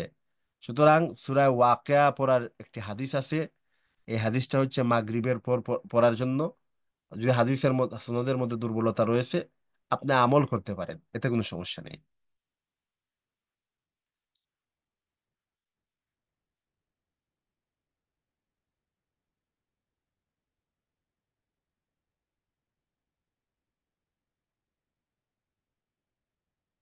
জি, আমাদের সামনে আরো অনেক গুলা প্রশ্ন আছে। তো প্রশ্ন হচ্ছে এখন, আরেকটি প্রশ্ন আমাদের সামনে আসলো। আসসালামু আলাইকুম। ওয়ালাইকুম আসসালাম। উস্তাদ, আমি একটি মাদ্রাসায় খেদমত করতাম, আলহামদুলিল্লাহ। সেখানে আমার হাদিয়া 5,000 টাকা কর্তৃপক্ষ পরিশোধ করেন নি চাওয়ার পরেও। এদিকে অনেক আগে একটি জিনিস কিনেছিলাম 7,000 টাকায়, যার 2,000 টাকা হালাল ছিল, বাকিটা হালাল, 5,000 টাকা হালাল ছিল না। আমার দিনই জ্ঞান কম ছিল, বুঝিনি তখন। এখন আমি জিনিসটার ব্যবহার হালাল করার জন্য যদি আমার হাদিয়ার পাওনা টাকাটা এই হারাম টাকার ক্ষতিপূরণ হিসাবে সয়াবিন নিয়ত ছাড়া দাবি ছেড়ে দেই, তবে কি এটা আমার জন্য হালাল হবে? না, সেটা হালাল হবে না। আপনি যেইটা পাবেন সেইটা তো উনার কাছে অবশ্যই পাবেন, সেইটা অবশ্যই উনার কাছে পাবেন। আপনি কারো কাছ থেকে টাকা আপনার নিজের আয়ত্তে নিয়ে আসার পূর্বে ওটাকে দান সদকা কোনো কিছুই আপনি করতে পারবেন না। যদি ওই ব্যক্তি, যে মাদ্রাসাতে আপনি আপনার পাউন ছিল, যদি মাদ্রাসার কর্তৃপক্ষ আপনাকে না দেয় তাহলে অবশ্যই কিয়ামতের ময়দানে তাকে দিতে হবে। আপনি অবশ্যই পাবেন, সেটা আপনার ব্যথা যাবে না। কিন্তু এখন আপনি ওই যে আপনার যে জিনিসটা হারাম টাকায় কিনা ছিল সেইটার বিনিময়ে ওই টাকা দিয়ে এটা সম্ভব হবে না, এটা জায়েজ হবে না। হারাম টাকাটা ফিরিয়ে দেওয়ার উপায় নেই, এখন আমার সামর্থ্য নেই, কোনো ইনকাম নেই। সমস্যা নেই। আপনার যদি সামর্থ্য নেই, ইনকামও না থাকে, তাহলে তো ওটা আপনার জন্য বৈধ আছে, এই মুহূর্তে বৈধ আছে। যখন সামর্থ্য হয়ে যাবে তখন আপনি সৎকা করে দিবেন। পরবর্তী প্রশ্ন। আসসালামু আলাইকুম। ওয়ালাইকুম আসসালাম। হুজুর, রাতের খাবার খেয়ে কাজা রোজার নিয়ত করে রোজা রাখলে রোজা হবে কি? জি, অবশ্যই রোজা হবে, সমস্যা নেই। পরবর্তী প্রশ্ন উস্তাদ, সাদা স্রাবের বিধান তো হলো যদি এমন হয় যে কোনো ওয়াক্ত নামাজও এক অজুতে পড়া না যায়, অনবরত বের হতেই থাকে, তাহলে যত বেশি নির্গত হোক না কেন প্রতি ওয়াক্তে একবার উযু করতে হবে। কিন্তু যদি এই বিষয়ে সন্দিহান থাকে যে কতটুকু নির্গত হচ্ছে বা যতটুকু হচ্ছে তা উযুরের মধ্যে পড়ে কিনা, তবে পায়জামায় সব ওয়াক্তের পর শ্রাব লেগে থাকে, তখন বিধান কি হবে? যেহেতু আহ সব ওয়াক্তের পর শ্রাব লেগে থাকে, সুতরাং এখানে সন্দেহের কিছু নেই, আপনি মাসুর। পরবর্তী প্রশ্ন।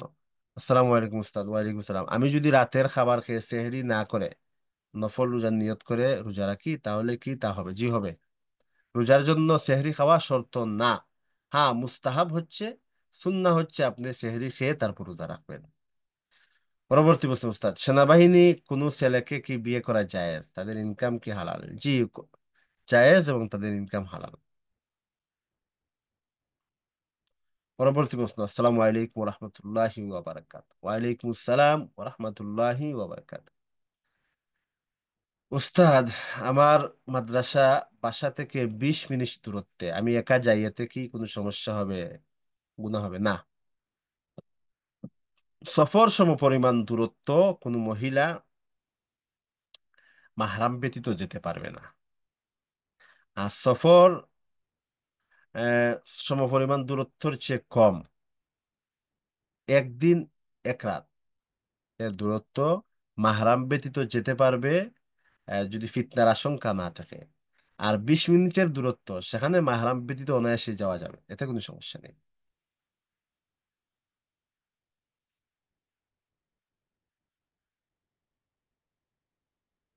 তৃতীয় প্রশ্ন। সপ্তাহের একদিন আমরা কয়জন বোন মিলে তালিম করি? 3 বিষয়ে গ্রুপ স্টাডি করি। আব্বু আম্মুর অনুমতি নিয়েই, কিন্তু তালিমের স্থান অনেকটা দূরে, এক্ষেত্রে কি গুনাহ হবে? আহ দেখেন, বিনা প্রয়োজনে তো আপনি ঘর থেকে বের হবেন না। মাদ্রাসাতে আপনি যেতে পারেন। আহ সেখানে কি- এখন হচ্ছে যে তালিমের জন্য যদি ওই স্থানটা নিরাপদ হয়, ওই স্থানটা যদি নিরাপদ হয় এবং রাস্তাও নিরাপদ হয়, তাহলে তো যেতে পারবেন। কিন্তু তালিমের জন্য, এইভাবে তালিমের জন্য ঘরের বাহিরে যাওয়ার রুখসত বা সুযোগ উলামায়ে কেরাম কখনোই দেন না। হ্যাঁ, শিক্ষার স্বার্থে মাদ্রাসাতে যাওয়ার অনুমতি দিয়ে থাকেন, কিন্তু তালিমের জন্য এভাবে অনুমতি দেন না।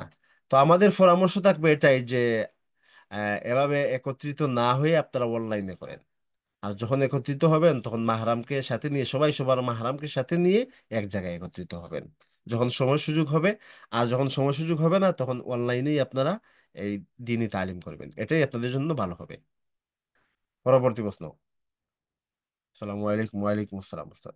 আমার স্ত্রী তার বাবার বাড়িতে থাকা অবস্থায় একবার তালাকের নোটিশ পাঠানোর পর সে আমার বাড়িতে চলে আসে। 2 তালাক দেয়া হয় ঝগড়ার কারণে। তারপর আবার ফিরিয়ে নেওয়া হয়। তৃতীয়বার কাজী ডেকে এনে তাকে তার মোহরের টাকা দিয়ে ডিভোর্সের কাগজে তাকে আগে স্বাক্ষর করানো হয়। কাগজে কি লেখা ছিল সেটা আমি বা আমার স্ত্রী কেউ পড়েনি। সে এমনটা ভাবছে যে এখন চলে গেলেও তার ইচ্ছা তখন চলে আসবে, কিন্তু আমি মুখে তাকে তালাক না বললেও, কাগজে কি লেখা সেটা না পড়লেও, সেটা না পড়লে আমি এটা জানতাম যে সে স্বাক্ষর করার পর আমি স্বাক্ষর করলে 3 তালাক হয়ে যাবে, এবং স্বাক্ষরও আমিও স্বাক্ষর করেছি আমিও স্বাক্ষর করেছি। এখন আমার স্ত্রী আমার আবার আসতে চায়, কিন্তু আমি বলেছি তুমি স্বাক্ষর দিয়ে সব সম্পর্কে শেষ করে দিছো, আর কোনো রাস্তা খোলা নেই। এই বিষয়ে শরিয়া কি বলে জানতে চাচ্ছি। আপনি হচ্ছে মৌখিকভাবে তালাক না দিয়ে আপনি স্বাক্ষর দিছেন। আপনি মৌখিকভাবে তালাক না দিয়ে আপনি তৃতীয়বার স্বাক্ষর, মানে এটা হচ্ছে তৃতীয়বার, এবং সেই কাগজে কি লেখা ছিল সেটাও আপনি বলতেছেন না। সুতরাং আপনি এই প্রশ্নটা আইফত পাতে দিয়ে দিবেন এবং বিস্তারিত দিবেন। সম্ভব যদি হয় তাহলে যেই কাগজে দস্তখত সেই কাগজের ফটোটাও দিয়ে দিবেন। তালাকের বিষয় তো শুধুমাত্র হুট করে জেনেই আমরা বলতে পারি না, এটা দুই পরিবারের বিষয়। শুধু আপনার বিষয় জেনেই তো আমরা বলতে পারতেছি না, এবং হুট করে এটা বলাও যাচ্ছে না। সুতরাং দয়া করে আপনি আইফত পাতে এই প্রশ্নটা পাঠিয়ে দিবেন।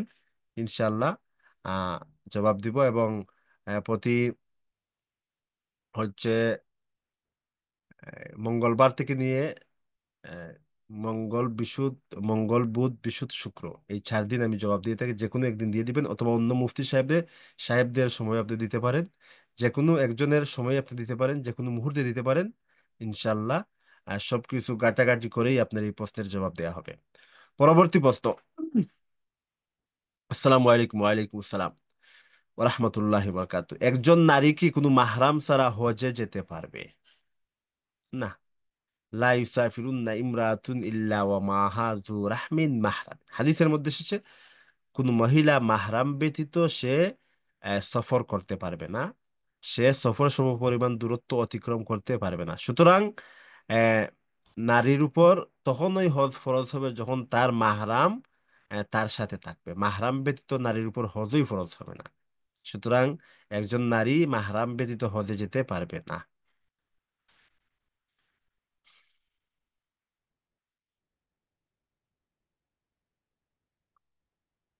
পরবর্তী প্রশ্ন। জন্মদিন পালন করা হারাম জানি, কিন্তু জন্মদিন কেক বানিয়ে সেল দেওয়া কি গুনাহ হবে? জি অবশ্যই, এখানে তো হারামের কাছে সহযোগিতা হচ্ছে। যেহেতু কেক উপরে জন্মদিন শুভেচ্ছা লেখা থাকে, এইটা কি গুনাহ হবে? জি গুনাহ তো হবেই। স্বামীর অনুমতি নিয়ে বাইরে হাঁটতে গেলে বা তালিমে গেলে কোনো গুনাহ হবে? দেখেন, স্বামীর অনুমতি নিয়ে মহিলারা সর্বদা ঘরে বসে থাকবে। বিনা প্রয়োজনে মহিলারা ঘর থেকে বাহির হবে না, আর যদি যায় তাহলে স্বামীর অনুমতি নিয়ে পর্দাসম্মতভাবে যাবে। সুতরাং পর্দাসম্মতভাবে স্বামীর অনুমতি নিয়ে গেলে গুনাহ হবে। মেয়েদের জন্য ওয়াজ মাহফিল শুনতে যাওয়া যাবে না, যাওয়া যাবে না, এটা জায়েজ হবে না। এই নফল কাজের জন্য মহিলারা ঘর থেকে বের হতে পারবে না, এবং তালিমের জন্য পারবে না, শুধুমাত্র ফরজ পরিমাণ শিক্ষার জন্য বের হতে পারবে। জোহরের নামাজটা নিষিদ্ধ টাইম পার হওয়ার পরে পড়লে কি হবে? মানে আজানের আগে পড়ি, তাহলে কি নামাজ হবে?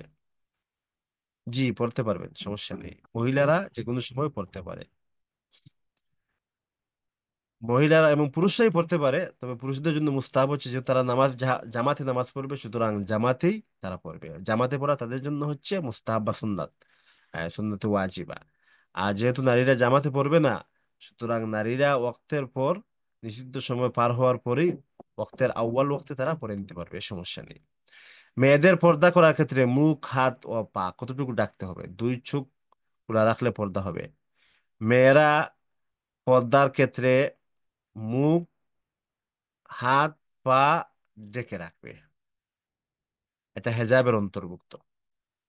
গায়রে মাহরাম পুরুষের সামনে এগুলা কখনোই খোলা যাবে না। দুই চোখ খোলা রাখা যেতে পারে, এক্ষেত্রে ওলামায়ে কেরাম এক চোখ খোলা রাখার এবং এক চোখ বন্ধ রাখার পরামর্শ দিয়ে থাকেন। হ্যাঁ, নামাজের মুহূর্তে মহিলারা মুখ খোলা রাখবে, পা খোলা রাখবে, টাকনু পর্যন্ত আর কবজা পর্যন্ত হাত খোলা রাখবে। এগুলো আবার দেখে নামাজ পড়া হচ্ছে মাকরু। কিন্তু গায়ের মাহরাম পুরুষের সামনে মহিলারা হেজাব পরবে, অর্থাৎ যাতে ফিতনা না হয়, সেই ফিতনার দ্বারকে বন্ধ রাখতেই হাত, মুখ, পা সবগুলাই মহিলারা বন্ধ রাখবে। বদলি হজ করলে কি যার জন্য করা হয়েছে তার সমস্ত গুনাহ মাফ হয়ে যাবে? জি, আল্লাহ যদি চায়, যিনি আহ বদলি হজ করাবেন আহ এবং যিনি করাবেন, তার যদি ইনকাম হালাল হয়ে থাকে এবং উনি বাস্তবেই আল্লাহকে রাজি এবং খুশি করানোর জন্য অন্যের মাধ্যমে করিয়ে থাকেন, তাহলে অবশ্যই ওনার সমস্ত গুনাহ মাফ হবে। স্বামীর কথা যদি সুন্নাহ বিরোধী হয়, তাহলে কোনটি গুরুত্ব পাবে, সুন্নাহ নাকি স্বামীর কথা? সুন্নাহ গুরুত্ব পাবে। হুজুর, একটা ছেলে আর মেয়ে যদি বিয়ের আগে না বুঝে তিনবার কবুল বলে, তাহলে কি তাদের বিয়ে হয়ে যাবে? যদি দুজন সাক্ষী থাকে এবং তিনবার কবুল বলে, তাহলে বিয়ে হয়ে যাবে, মোহর উল্লেখের কোনো প্রয়োজনীয়তা নেই।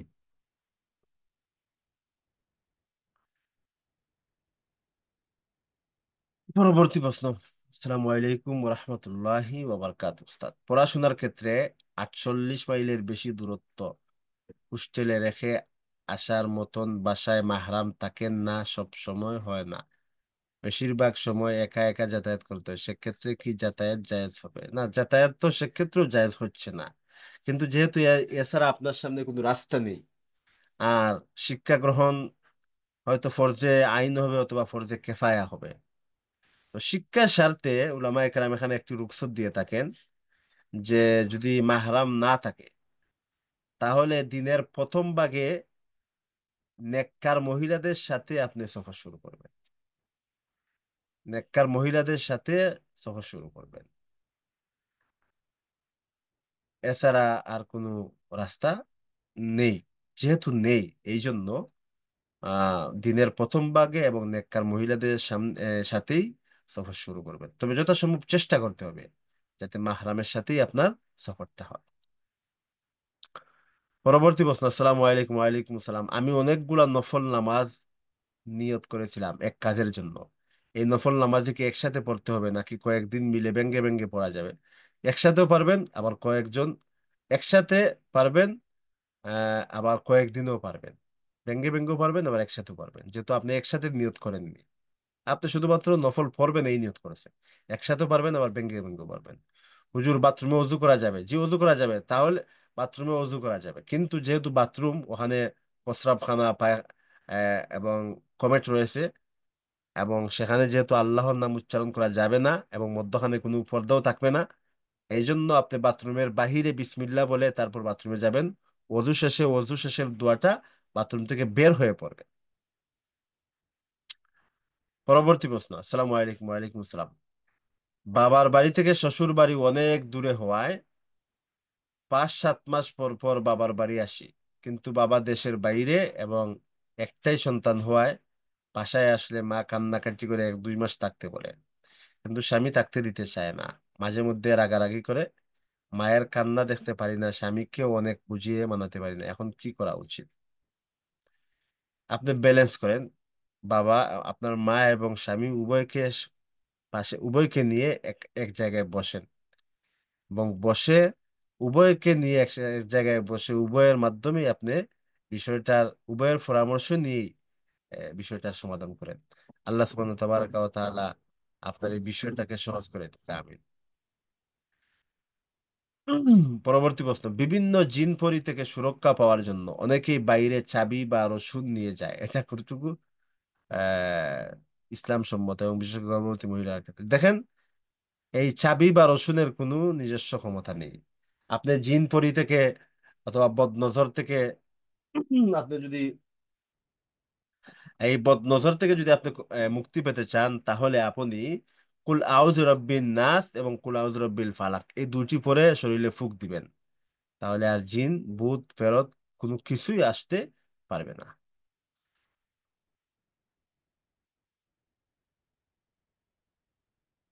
উস্তাদ, নামাজে কি অল্প শব্দ করে কান্না করা যাবে? না, কান্না করা যাবে না।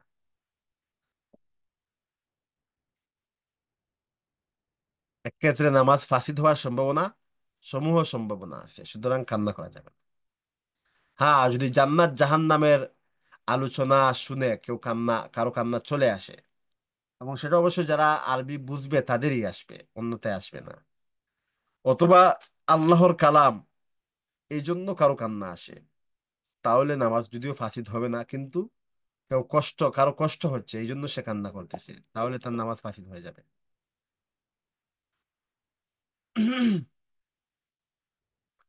উস্তাদ, হানাফি ফিক অনুসারে গার্জিয়ানের অনুমতি ছাড়া বিয়ে হয়ে যাবে, তবে ছেলে অন্য ফিকের অনুসারী আর মেয়ে হানাফি ফিকের অনুসারী, এক্ষেত্রে কি বিয়ে হবে? না, বিয়ে হবে না। এক্ষেত্রে মেয়ের দৃষ্টিতে বিয়ে হলেও ছেলের দৃষ্টিতে বিয়ে হবে না, সুতরাং এই বিয়েটাই হবে না।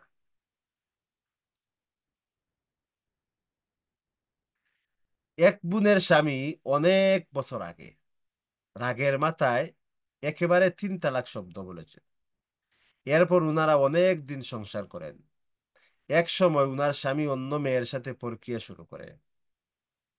এটা জানার পর ওই বোন রাগ করে বাবার বাড়ি চলে আসেন এবং উনার স্বামী উক্ত নারীকে বিবাহ করেন। বোনটার উনার স্বামীর নামে মামলা করায় উনার স্বামীকে জেলে নেওয়া হয়।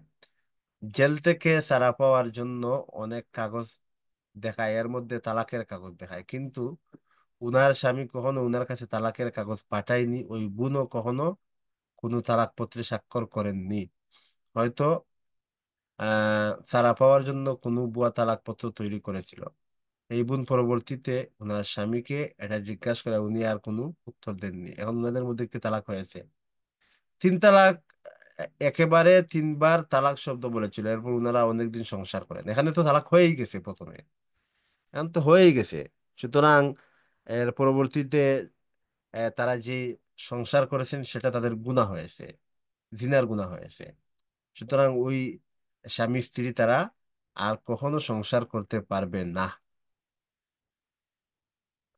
পরবর্তী প্রশ্ন। আসসালামু আলাইকুম। ওয়ালাইকুম আসসালাম। আমার বোনের ছেলের হয়েছে, আমরা নাম রাখছি ইসমাইল, নবীর নামে স্মরণে নামটা রাখছি, কিন্তু এখন আকিকা দেওয়ার জন্য পুরো নামটা, যেমন মুহাম্মদ ইসমাইল হোসেন নামটা রাখতে যাচ্ছি, এইটা রাখলে কি কোনো সমস্যা হবে নাকি ইসমাইলের সাথে অন্য কিছু মিলিয়ে রাখলে ভালো হবে? ইসমাইল হোসেন রাখতে পারবেন, সমস্যা নেই। নামের সাথে নাকি বাচ্চাদের অনেক কিছু নির্ভর করে, তাই জানতে চাচ্ছি। জি অবশ্যই।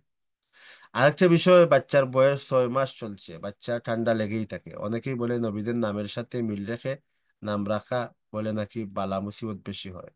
এই কথাটা কতটুকু সত্য জানাবেন? না, এটার কোনো সত্যতা নেই। নবীন নামে রাখছেন, বেস্ট কাজ করেছেন, ভালো কাজ করেছেন।